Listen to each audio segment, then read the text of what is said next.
On a tous une vocation, c'est une vocation de cadeau. Hein? C'est Jérémie, le Seigneur, lorsqu'il appelle, lui a dit, je t'ai placé dans ce monde, je t'ai donné. Le texte hébreu, il dit, je t'ai donné.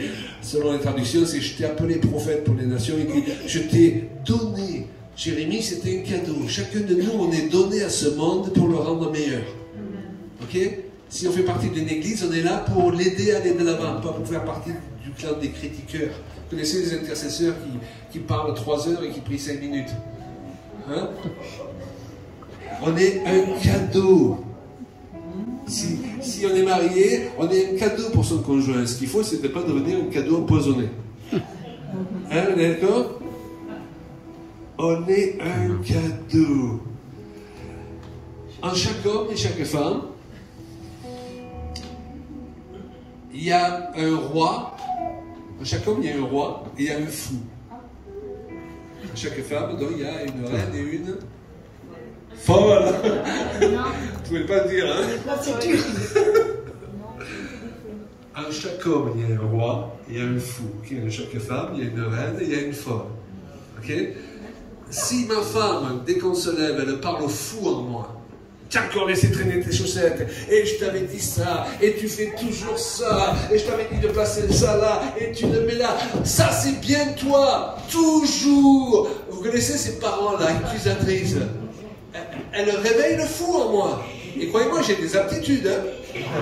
Donc, elle va avoir le fou toute la journée. Elle a réveillé. Est-ce que vous comprenez?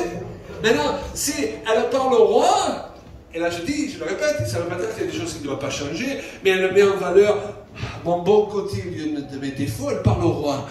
Je vais être de plus en plus stimulé, et il y a un pouvoir dans les paroles, dit l'Écriture, à me comporter comme un roi. Et le roi, qu'est-ce qu'il va faire? Il va passer 1 fois devant ses chaussettes, 2 fois, 3 fois, et au bout d'un moment, il va dire, ça c'est pas digne de moi.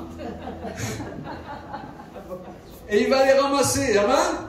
Et moi, si je parle à la folle, ben, je vais avoir une folle sur les bras toute la journée, ou toute la semaine, ou tout le mois.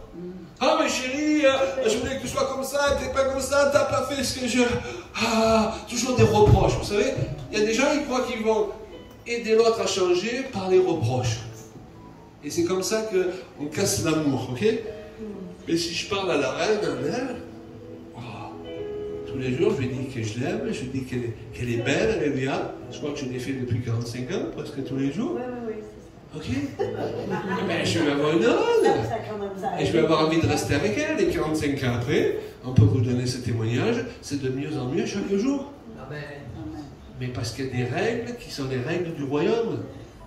Si je vis dans le royaume avec les règles du monde, j'ai les résultats du monde. Est-ce que vous comprenez? Il n'y a aucun de nous qui aime qu'on lui parle comme un idiot.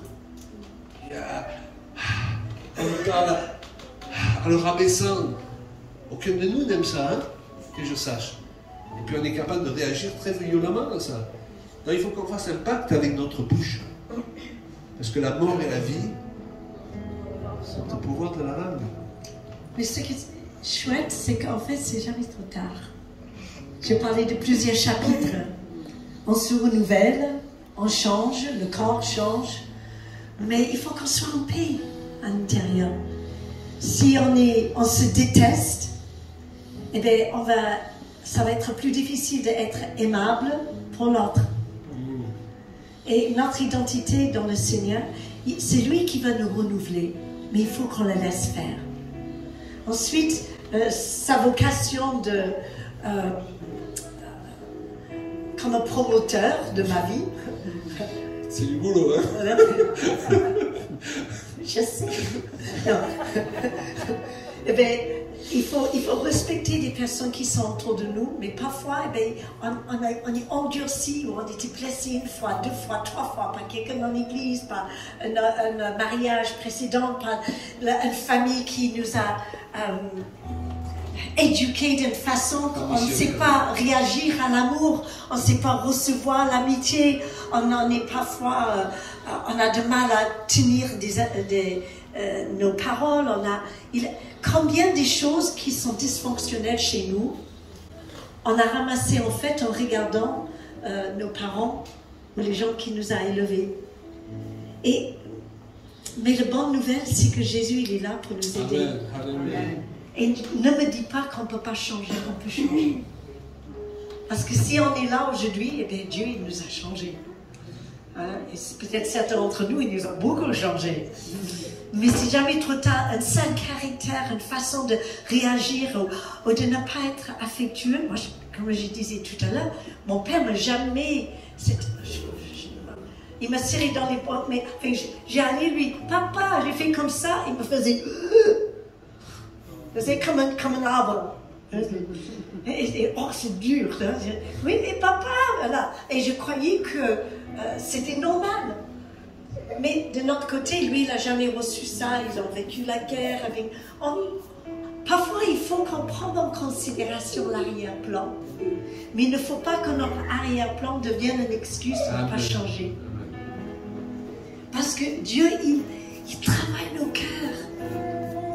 C'est pas parce que ton père t'a jamais dit qu'il t'aimait ou ta mère t'a jamais dit qu'elle t'aimait que toi tu dois prendre ça comme excuse pour ne pas le dire à tes enfants. Au contraire, il y a deux manières de raisonner. C'est vrai. Il y a les gens qui reproduisent et les gens qui disent justement parce qu'on m'a pas donné ça, moi je vais le donner. Donc c'est un choix.